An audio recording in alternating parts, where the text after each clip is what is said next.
मुझे मेरे मामा के घर से निकलवाने में वो दोनों भाई बहन कामयाब हो गए। मेरे बड़े मामा के बड़े बेटा और उनकी बेटी, ये दोनों ने मिलकर मुझे उस घर से निकलने पे मजबूर कर दिया और मैं निकल गई। मैं अपने पापा के पास चली गई।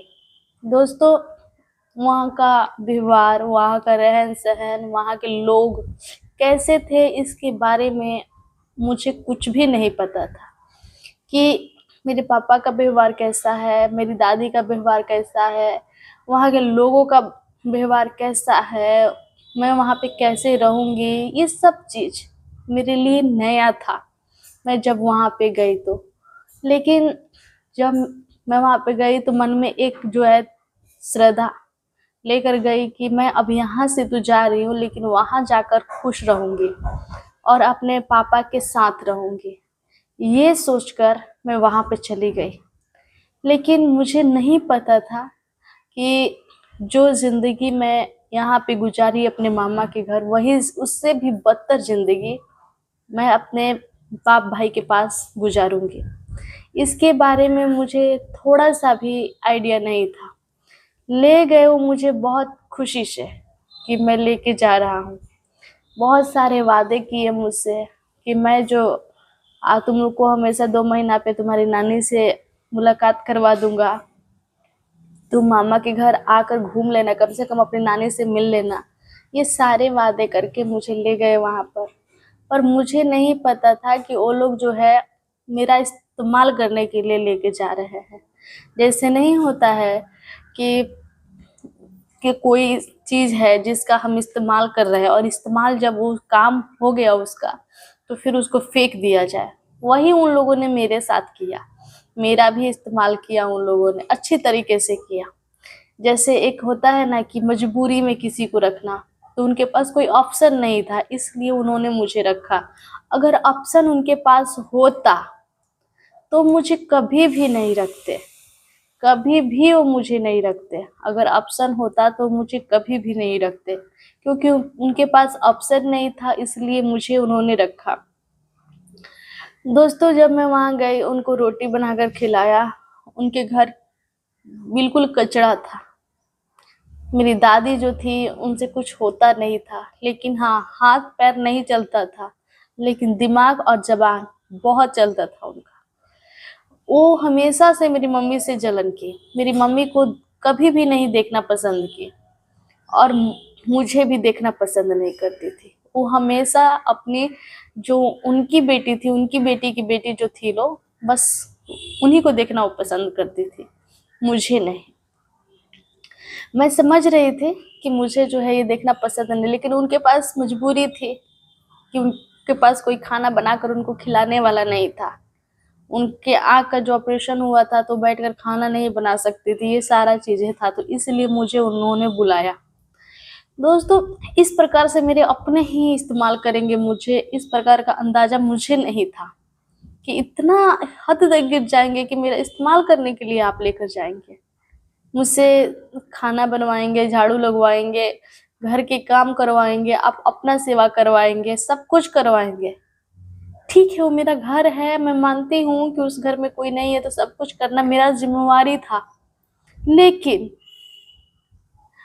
मुझे जो है हमेशा गाली देना, मुझे मारना, मुझे पीटना, ये आपका धर्म था कि अगर हम सब कुछ अपना कर्तव्य समझ कर रहे हैं तो आप हमको बदले में मारिएगा, पीटिएगा। मेरे पापा जो है मेरी मम्मी को हमेशा ही मारे हैं, हमेशा उनको चैन से जीने नहीं दिए हैं।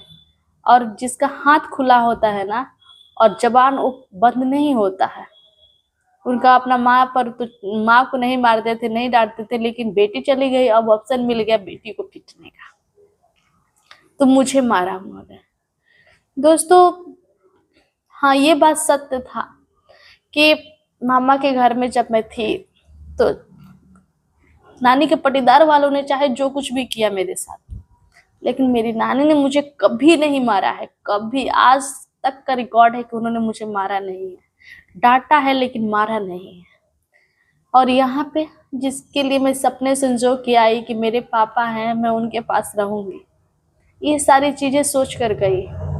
और वही लोग मुझे इस तरीके से ट्रीट करेंगे, ये मेरे समझने से बाहर की बात थी कि वो लोग मेरे साथ इस प्रकार से व्यवहार करेंगे गैरों की तरह। मुझे वहां पर भी मारा जाएगा, पीटा जाएगा, मुझे सजा दिया जाएगा। दोस्तों, मैं जब वहां पे गई थी, मुझे याद है मैं मैट्रिक का एग्जाम दी थी, तो मेरा फर्स्ट डिवीजन आया था। लेकिन जो मेरे पटीदार वाले थे ना, नानी के पटीदार वाले, उन लोगों ने मुझे इतना मेंटली प्रेशर दिया था, इतना मेंटली प्रेशर दिया था, मेरा दिमाग काम नहीं कर रहा था। तो उस टाइम मैं मम्मी के पास चली गई थी कुछ दिन के लिए, जब मेरा 11th में एडमिशन हुआ।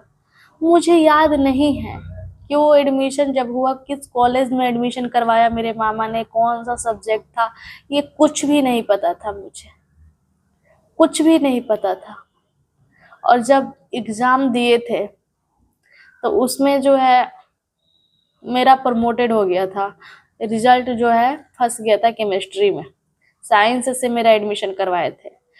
दोस्तों, ऐसे समय में एडमिशन करवाए जिस समय एक स्टूडेंट को पढ़ना चाहिए, एक लड़की को पढ़ना चाहिए, उस समय मैं मेंटली प्रेशर से गुजर रही थी। लोग मुझे ताने पे ताने दिए जा रहे थे, मुझे लोग गलत साबित करने में लगे थे। मैं दिन भर रोना, दिन भर दूसरे के बारे में सोचना, ये सारी चीजें मेरे साथ हो रही थी। तो वैसे मैं कैसे पढ़ पाऊंगी कि मेरा क्या सब्जेक्ट है, मैं क्या पढूं। ना कभी कॉलेज गई, ना कोई ट्यूशन किया। मैं इतना सक्षम थी कि अगर बुक रहता मेरे पास तो मैं खुद पढ़ सकती थी, लेकिन ना बुक था मेरे पास। और और जितनी भी मेरी साथ की लड़कियां थी सब कॉलेज जाती थी, सबको पता था कौन सा उनका सब्जेक्ट है, वो सब्जेक्ट पढ़ती थी। लेकिन मुझे तो नहीं पता था कि कौन सा सब्जेक्ट है, किस सब्जेक्ट से मैं पढूं, ये सब मुझे कुछ नहीं पता था। जब मेरा एग्जाम का डेट आया तो मेरे मामा ने कहा कि तुम्हारा एग्जाम है। मैं नर्वस हो गई थी कि मैं क्या एग्जाम दूंगी, कुछ भी नहीं पढ़ा है। 10वीं में भी मुझे डिस्टर्ब किया उन लोगों ने। तो 10वीं में तो खैर मैं पढ़ी थी थोड़ा, तो मेरा रिजल्ट बढ़िया आया था। 10वीं में भी उन लोगों ने पूरी कोशिश की थी कि मेरा रिजल्ट ना आए, मैं पढूं ना, मैं आगे ना, मतलब कि स्कूल ना जाऊं। ये सारी चीजें उन लोगों ने कोशिश किया था, लेकिन मैं पढ़ी थी तो मेरा मैट्रिक में रिजल्ट आया था फर्स्ट डिवीजन। लेकिन 11th-12th में तो मुझे सब्जेक्ट ही नहीं पता था कि सब्जेक्ट क्या है मेरा, कॉलेज कहाँ है मेरा, कितने नंबर का कौन सा सब्जेक्ट है, मुझे कुछ नहीं पता था। एक बार एक एग्जाम देना, आप समझ सकते हैं कि एक लड़की के ऊपर क्या गुजरेगा। जब मैं एग्जाम हॉल में बैठी तो आधा क्वेश्चन मुझे समझ में आ रहा था और आधा क्वेश्चन मेरे दिमाग के बाहर जा रहा था। दिमाग के बाहर इसलिए जा रहा था क्योंकि मुझे समझ में नहीं आ रहा था। मैं पढ़ी नहीं थी, मैं कॉलेज भी नहीं गई और ना बुक अलग से पढ़ी, ना ट्यूशन किया, इसीलिए मुझे समझ में नहीं आ रहा था। और सब्जेक्ट मेरा साइंस था, फिजिक्स, केमिस्ट्री, बायोलॉजी था, हिंदी, इंग्लिश था। सब चीज़ में मेरा रिजल्ट आ गया था, लेकिन केमिस्ट्री में और फिजिक्स में फंस गया। बायोलॉजी में आया था, हिंदी इंग्लिश निकल गया था। क्योंकि मैं पढ़ी नहीं थी, इसीलिए रिजल्ट नहीं आया। और इस बात का मुझे अफसोस नहीं हुआ, इसलिए अफसोस नहीं हुआ क्योंकि मैं पढ़ी नहीं थी। और जब पढ़ी नहीं हो तो रिजल्ट नहीं आएगा, इसमें अफसोस क्या करें। अफसोस तो तब होता है कि मैं मेहनत की हूँ और फिर रिजल्ट नहीं आया, तब तो अफसोस भी करो। लेकिन जब पढ़े नहीं और एग्जाम दिए, रिजल्ट नहीं आया, तो इसमें क्या अफसोस करें। एक बात का अफसोस जरूर हो रहा था कि अभी जो टाइम था, मेरा 2 साल टाइम निकल गया, इस चीज का अफसोस मुझे हो रहा था। लेकिन क्या कर सकते हैं। और ये सारा दिन, ये सारा का सारा दिन वो दोनों भाई बहनों का है। ना वो लोग ज्यादा प्रेशर डालता मेंटली, ना मैं बीच में पढ़ाई छोड़कर मम्मी के पास जाती, और ना ही मेरा एग्जाम के साथ ऐसा होता। फिर भी हुआ। तो जब मैं पापा के पास गई ना, तो उन्होंने ये सपना दिखाया था मुझे कि अब आओगी ना मेरे पास तो तुम्हारा 11th का जो है एडमिशन करवाएंगे, फिर से एग्जाम दिलवाएंगे। मैंने सोचा यहाँ पे ज़्यादा टेंशन है, यहाँ पे पढ़ाई नहीं हो पा रही है, मैं पापा के पास जाऊंगी, वहाँ पे वो फॉर्म भरवा देंगे, मैं वहाँ पे एग्ज़ाम दूंगी। लेकिन मुझे नहीं पता था कि वो लोग इस प्रकार के इंसान हैं कि ढाई अक्षरिया जिसको कहा जाता है, अनपढ़ गंवार, जो कि 1 रुपए पढ़ाई लिखाई पे तो खर्चा नहीं करने वाले थे। वो लोग पढ़ाई लिखाई व्यर्थ समझते थे, पढ़ाई लिखाई करने का उनके सामने कोई मतलब नहीं था। अगर करना है तो करो, लेकिन पैसा 1 रुपया वो नहीं देंगे। और वैसा वो गांव जहाँ पे कब फॉर्म भरा रहा है, कब क्या हो रहा है, इसके बारे में भी नहीं पता चला। वहाँ पे मेरी जिंदगी और भी ज़्यादा खराब हो गई, बहुत ही ज़्यादा खराब हुई। जिंदगी में मैंने बहुत सारे संघर्ष किए हैं। मैं अब वहाँ पे ये उम्मीद छूट गया कि 10th के बाद अब मैं पढ़ूंगी, पढ़ पाऊंगी, इस चीज़ का उम्मीद छूट गया मेरा।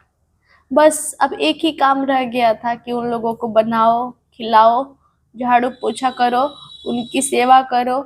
इससे ज़्यादा और कोई काम नहीं रह गया था, बस यही काम रह गया था। और मैं इसी के अनुसार अपने आप को ढाल ली, क्योंकि अब मुझे विश्वास हो गया था कि अब मुझे ये लोग नहीं पढ़ने देंगे।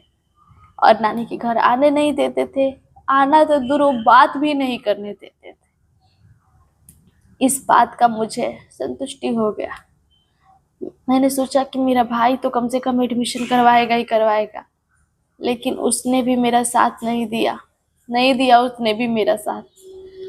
दोस्तों, मैं एक बात सोची यहाँ पर कि अगर मेरा एडमिशन नहीं करवाते हैं ये लोग, हालांकि मुझे पढ़ने का बहुत शौक है, मुझे और किसी भी चीज़ का शौक नहीं है, बस मुझे पढ़ने का शौक है बस। लेकिन उन लोगों ने वो पढ़ाई लिखाई मेरा छुड़वा दिया। ठीक किया, उन लोगों ने बहुत अच्छा किया। मन में एक तसल्ली हो गई कि ये लोग नहीं पढ़ा रहे तो नहीं पढ़ा रहे, शादी ब्याह तो इन लोगों को करना है। अब ये देखेंगे कि अपनी बेटी का शादी कहाँ करेंगे, 10वीं पास लड़की से कौन लड़का शादी करेगा, अब ये लोग देखेंगे। इस बात का मुझे टेंशन ही नहीं था। बस मन में ये था कि नहीं पढ़ने दिए तो अब क्या कर सकते हैं, घर से निकल नहीं सकते हैं, मामा के घर जाने नहीं देंगे और ये खुद पढ़ने नहीं देंगे। तो एक लड़की करे तो करे क्या, क्या करे। इस समाज में लड़कियों को साथ ऐसा ही किया जाता है। बेटा के ऊपर तो पढ़ाई में 10 रुपए खर्चा भी हो जाता है, तो बेटी के ऊपर ऐसा लगता है कि हम फालतू खर्चा कर रहे हैं, इससे हमारा क्या फायदा होगा। बेटी को फायदा और नुकसान देखा जाता है कि इससे हमको क्या फायदा और क्या नुकसान होगा, तब उसके बारे में कुछ किया जाता है। और यही हमारे समाज में एक लड़कियों के साथ होता आया है और हो रहा है। लड़कों को थोड़ा बहुत पढ़ा भी देते हैं तो लड़कियों को तो पढ़ाने ही नहीं देते हैं। मुझे ऐसा लगता है कि अगर मैं वहाँ पे रही होगी अपने पापा के गांव में, तो लोग शायद मुझे 10वीं तक भी नहीं पढ़ने दिए होते। सोचते कि लड़की है क्या करेगी 10वीं करके, नहीं पढ़ने दिए होते।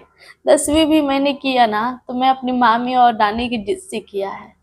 मामा के घर में तो वो लोग भी चाहते थे कि मैं ना पढूं, 10वीं ना करूं। बहुत सारे जीवन में संघर्ष आए हैं दोस्तों, लेकिन किस्मत, अफसोस है कि मेरा बाप, मेरा भाई, इन लोगों ने मेरा किस्मत नहीं छीना। मेरे नानी का पटीदार, बड़े मामा का बड़ा बेटा जो था, वो, उसकी बड़ी बेटी, वो लोग मेरा किस्मत नहीं छीन पाए हैं। आज के डेट में दोस्तों, आज के डेट में मैं अपने खानदान में सबसे ज़्यादा पढ़ी हूँ, अभी पढ़ रही हूँ सबसे ज़्यादा। एक मेरे मामा पढ़े हैं, छोटे वाले मेरे अपने मामा, जो मेरे अपने मामा हैं वो पढ़े हैं ज़्यादा, और दूसरा मैं हूँ। बाकी और कोई लड़की नहीं जो मेरे लेवल पे पढ़ी हो। मैं इसलिए कह रही हूँ कि जिसको सबसे नीचे ढकेला गया उसने उस सबसे आगे निकली है। दोस्तों, सब कोई लास्ट ग्रेजुएशन तक किया है, लास्ट ग्रेजुएशन, इसके आगे किसी ने नहीं पढ़ा, किसी ने नहीं पढ़ा। और आज मेरे हस्बैंड उससे आगे पढ़ा रहे मुझे। ऐसा जीवन साथी मुझे मिला कि मुझे उससे आगे लेकर गया है। ये लोग 10वीं भी नहीं करने दे रहे थे मुझे। ये लोग अपना कर्म किए और भगवान जो है अपना कर्म कर रहे थे। देखना ये था कि इनका कर्म जीतता है या हमारा कर्म जीतता है, बस यही देखना था। ये मेरी जिंदगी में बहुत संघर्ष हुआ, मेरी जिंदगी में बहुत ज्यादा ही संघर्ष हुआ।